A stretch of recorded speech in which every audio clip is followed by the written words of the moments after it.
अंबेडकर का बड़प्पन यह है कि बहुत अच्छी स्थितियों में जाने के बाद, इंग्लैंड में, अमेरिका में पढ़ने के बाद, वहां भी टॉप करने के बाद, वो चाहते तो वहीं किसी विश्वविद्यालय में प्रोफेसर बन सकते थे और धूमधाम से जिंदगी गुजार सकते थे, पर उन्होंने चुना संघर्ष का रास्ता। लौट के आए, संघर्ष किया और अपने साथ साथ अपने पूरे समुदाय की मुक्ति का रास्ता चुना। और जितने सफल हुए उतना सफल होना एक जिंदगी में आसान भी नहीं होता। जितने वो सफल हुए उन्होंने काफी कुछ कर भी दिया। अब उस अंबेडकर का तेज 1936 में फैल चुका था। महात्मा गांधी बहुत दुखी हैं। महात्मा गांधी घोर वर्ण व्यवस्था के समर्थक आदमी थे, इतने पक्के रूढ़िवादी थे इस मामले में। मतलब महात्मा गांधी के प्रति मेरा सम्मान उतना ही जितना अंबेडकर के प्रति है, पर इस मामले में वो बहुत ही दकियानुसी किस्म के व्यक्ति थे। अपनी एक किताब हिंदू धर्म में लिखा है उन्होंने कि वर्ण व्यवस्था उतनी ही नैसर्गिक और प्राकृतिक व्यवस्था है जितना न्यूटन का गुरुत्वाकर्षण का नियम। ये महात्मा गांधी का वाक्य है, किसी और का वाक्य नहीं है। इसलिए उनके पेट में खलबली मची हुई थी कि अंबेडकर बीच में कैसे आ गया। अंत में अंबेडकर बोले, महात्मा जी हमने बहुत ट्राई कर लिया कि हिंदू धर्म में रह के चीजें ठीक कर लें, हो नहीं पा रही, अब मैं हिंदू धर्म छोड़ रहे हैं। अब महात्मा गांधी परेशान। उनके लिए भारत से ज्यादा महत्वपूर्ण हिंदू धर्म है। महात्मा गांधी के लिए गीता, वो सब, उनका तो वैष्णव परंपरा, वो सब विचार ज्यादा थे। 1937 में कहते हैं कि अंबेडकर ने घोषणा कर दी कि मैं हिंदू धर्म छोड़ रहा हूं। महाराष्ट्र में अनाउंस किया एक सभा में, और उस सभा में सीधे कहा कि देखो भाई लोगों, मैं हिंदू पैदा हुआ इस पर मेरा बस नहीं था, पर मैं हिंदू के रूप में ना मरूं इस पर मेरा बस है, और मैं हिंदू के रूप में नहीं मरूंगा। उस समय खलबली मच गई कि वो हिंदू धर्म छोड़ रहे हैं। शायद सिख धर्म अपनाने की बात उस समय थी उनके दिमाग में। और महात्मा गांधी ने बहुत समझाया कि देखो अंबेडकर, नहीं ना, ऐसे नहीं करते। महात्मा जी का मार्ग एकदम अलग है। अंबेडकर कह रहे हैं कि अगर मैं इस घर में पैदा हो गया तो मैं क्यों जिंदगी भर सफाई का काम करूं। महात्मा गांधी कह रहे हैं नहीं, गहराई में सोचो, इस घर में पैदा क्यों हुए, ये सोचो। ये उसका डिजाइन है, उसने जानबूझ के पैदा किया क्योंकि तुम्हारे अंदर सफाई के ही गुण हैं। अंबेडकर कह रहे तो दलित पढ़ेगा नहीं, नहीं पढ़ेगा, पढ़ो लिखो, एमए करो, पीएचडी करो, लेकिन उसके बाद काम वही करना है, सफाई का ही। ये थे राष्ट्रपिता जी। चाचा जी आजकल है, ये सेकंड राष्ट्रपिता बनने वाले हैं मोदी जी, जिस मूड में चल रहे हैं अभी। हो सकता है जल्दी घोषणा हो कि भारत के अब 2 पिता हैं, और छोटे पापा बड़े पापा, फिर हम ऐसे करेंगे। ये बड़े पापा छोटे पापा। चलिए, तो 1936 में दलित चेतना का ठीक ठाक उभार हो गया था अंबेडकर, डॉक्टर अंबेडकर की वजह से। अंबेडकरवादी विचारधारा पनप रही थी। उसी अंबेडकरवाद की जो उग्रता है, आक्रामकता है, या उसमें अधिकार मांगने की चेतना है, वो आपको सिलिया के पेरेंट्स में दिखेगी। सिलिया में तो नहीं दिखती है, सिलिया तो बेचारी मोहब्बत का शिकार है, वो नहीं समझ पा रही है। लेकिन सिलिया के पेरेंट्स ने कहा, अच्छा पंडित जी को दिक्कत है जाति व्यवस्था से, प्यार करते हुए दिक्कत नहीं हुई थी, बाद में होने लग गई है, तो कोई बात नहीं भाई, सिलिया ब्राह्मण नहीं बन सकती, पर पंडित जी तो बन सकते हैं हमारी जाति वाले, हम बना देते हैं। हड्डी चटानी होगी ना, चटा देंगे हड्डी, क्या हो गया। गए, मुंह खोल खाल के ठोस दी हड्डी मुंह में। और हिंदू धर्म की अच्छी बात यह है कि वापसी का रास्ता संभव नहीं है। अगर धर्म भ्रष्ट हो गया एक बार, फिर रिवर्सल नहीं है, उसमें अंडू नहीं कर सकते उसको, वो फाइनल है। और माता हिंदू धर्म भ्रष्ट हो गया, तो वो कितना भी हरिद्वार जाए, कितना भी काशी जाए, वो वापसी संभव नहीं है ऐसी। तो अंत में उसको भी लगा कि अब ज्यादा आसान रास्ता यही है कि अब माता दीन केवल किसान था, अब वो सिलिया के लिए जान छिड़कता था, आदि आदि आदि वो सब हुआ। तो एक पॉइंट ये है जी, महात्मा गांधी की सबसे बड़ी समस्याओं में से एक अम्बेडकर भी थे। अंग्रेज तो थे ही थे, उनसे बड़ी समस्या ये है कि यार अंग्रेजों को भेजो ना, समाज क्यों बदल रहे हैं। और ध्यान रखना 1936 है, इस समय डॉक्टर अंबेडकर ठीक ठाक पावरफुल हो चुके थे, अच्छी खासी प्रसिद्धि उनको मिल चुकी थी। महात्मा गांधी की सबसे बड़ी समस्याओं में से एक अम्बेडकर भी थे। अंग्रेज तो थे ही थे, उनसे बड़ी समस्या ये है कि यार अंग्रेजों को भेजो ना, समाज क्यों बदल रहे हो। और अंबेडकर साफ साफ कह रहे थे कि अगर मुझे अपने हित और देश के हित में चुनना हो तो देश का हित नंबर 1 पे है, पर यदि मुझे दलितों के हित और देश के हित में चुनना हो तो मैं दलितों के हित को प्राथमिकता पे रखूंगा। क्योंकि अगर अंग्रेज चले गए ऐसे ही तो यहां के सवर्ण हमें छोड़ेंगे नहीं। और दलितों की पराधीनता अंग्रेजों के आने से पहले ज्यादा थी, अंग्रेजों की उपस्थिति के समय कम पराधीनता थी। आपको गुस्सा तो आता होगा अम्बेडकर पे कई बार, क्या ये कैसा आदमी था, है ना, लेकिन आप तर्क सुनेंगे तो दंग रह जाएंगे, तर्क अच्छे हैं।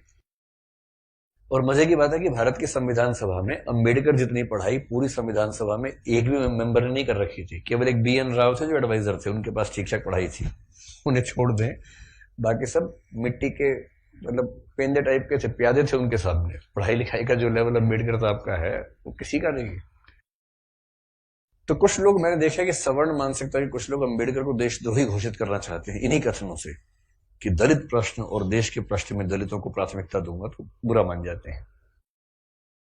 और उन्हीं से आप पूछो कि अगर हिंदू का प्रश्न हो और देश का प्रश्न हो, किसी प्राथमिकता दोगे? तो हिंदू, हिंदुस्तान है, मजाक समझते हो? तो हिंदुस्तान है बोलते हैं, हिंदुस्तान है। मुसलमान तो आए हैं, जा भी सकते हैं, लेकिन हिंदुस्तान है। तो अंबेडकर उस समय पावरफुल हो चुके थे। और अंबेडकर को मैं तो बड़ा सलाम करता हूं इस सेंस में, आमतौर पर वंचित वर्ग में जब कोई पढ़ लिख लेता है ना, अपने वर्ग से कन्नी काट लेता है। रिजर्वेशन का सबसे बड़ा दुख ये है, रिजर्वेशन का सुख ये है कि वंचित वर्गों के लोग आने लगे हैं सत्ता में, और जैसे ही एक गांव से एक बच्चा, दलित बच्चा IAS बनता है ना, पूरा गांव IAS बन जाता है। आरक्षण के वित्तीय लाभ केवल उस व्यक्ति को मिलते हैं जिसको आरक्षण मिला है, पर सामाजिक राजनीतिक लाभ पूरे गांव, पूरे कुनबे, पूरे कस्बे, पूरे शहर को मिलते हैं। कि हमारे गांव का चंदू IAS बना है, और चंदू वर्ग में मान लीजिए SC या ST में आता है, उस दलित जाति के उस गांव के और आसपास के 100 गांव के सब व्यक्तियों के पास कॉन्फिडेंस आ जाता है। कुछ बिगड़ा, चंदू को फोन लगा दिया, चंदू बिटवा देखिए जरा। अब पुलिस वाले ने रोका, लाइसेंस के लिए, रुको रुको बात करवाते हैं, ऐसे करके कह रहे किसको फोन करो? चंदू को फोन करो। छोड़ दो कोई बात नहीं, आप जाओ, आप गाड़ी कैसे भी ले जाओ, सिर के ऊपर रख के ले जाओ, कोई बात नहीं, हम कुछ नहीं बोलेंगे। कॉन्फिडेंस लेवल बढ़ जाता है। एक रिजर्वेशन का फायदा ये होता है, आर्थिक फायदा नहीं होता, रिजर्वेशन आर्थिक मामला नहीं है, वो सामाजिक राजनीतिक समतलीकरण का मामला है, उसमें उसको देखना है। और अंबेडकर ने, आजकल क्या होता है कि जो बच्चा IAS बनता है सबसे पहले कोशिश करता है कि उसकी जाति किसी को पता ना लगे कि वो रिजर्वेशन में है। और बहुत सारे लोग SC ST या OBC से रिजर्वेशन का लाभ लेकर अगर IAS बनते हैं तो कोशिश करते हैं कि शादी जैसे सवर्ण समाज में हो, क्योंकि IAS खुद एक जाति है, उस जाति में शादी कहीं भी हो सकती है, वहां जाति प्रथा बीच में नहीं आती है। ऐसी IPS भी एक जाति है जो IAS से नीचे की जाती है, लेकिन ठीक ठाक जाती है, वो भी अपने आप में ठीक ठाक जाती है। जैसे IAS पति IPS पत्नी, लोग कहेंगे हाँ ठीक है, IPS पति IAS पत्नी, तो लोग कहते हैं अच्छा चलो कोई बात नहीं ठीक है इस तरह से मैनेज करते हैं, क्योंकि IPS नीची जाती है, IAS थोड़ी ऊंची जाती है, और IRS और बाकी सब तो बहुत ही नीची जाती हैं।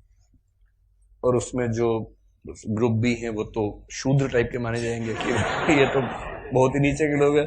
बेशक UPSC ने सफलता दी हो, पर ये तो ये नहीं चलेंगे, इनके 10 नंबर कम आए से, इनको बाहर करो यहाँ से एक प्रकार की जाति व्यवस्था वहां भी है। तो दलित चेतना जो अंबेडकर की वजह से, अंबेडकर का सम्मान क्यों करना चाहिए कि वो इतना पढ़ने लिखने के बाद भी चाहते तो वो भी एक शानदार जिंदगी जी सकते थे, उनको मिल ही रही थी भाई। वो PCS ऑफिसर थे बड़ौदा में, मजाक छोड़ना है, नागपुर में शायद। और जब नागपुर में वो सिविल सेवक बनकर आए, फेलोशिप वहीं से मिली थी पढ़ने के लिए, जब वापस लौटे तो उनको PCS अधिकारी बनाया गया। तो उनको कहा कि आप यहां रहना शुरू कीजिए और काम संभाल लीजिए।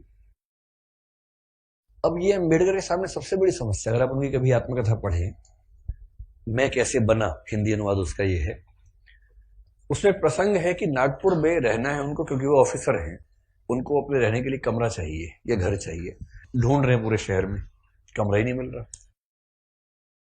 लोग पहले पूछते हैं जाति कौन सी है, वो बताते हैं कि महार जाति का हूं, तो भाई कमरा नहीं है हमारे पास, हम किसी दलित को कमरा देंगे ही नहीं अपना। ये 1920-30 के दौरान नागपुर शहर की बात है। फिर वो कह रहे कि कई कमरे खारिज होते गए। एक और घर में गए, एक कोई दूसरा ऑफिसर था, वो दिखा रहा था, दोस्त के रूप में हेल्प कर रहा था। तो वहां मालिक ने पूछा ही नहीं कौन सी जाति के हो, इन्होंने बताया भी नहीं। ढिंडोरा क्यों पीटेंगे? उससे पूछा नहीं, उन्होंने बताया नहीं। कमरा मिल गया, रहने लग गए।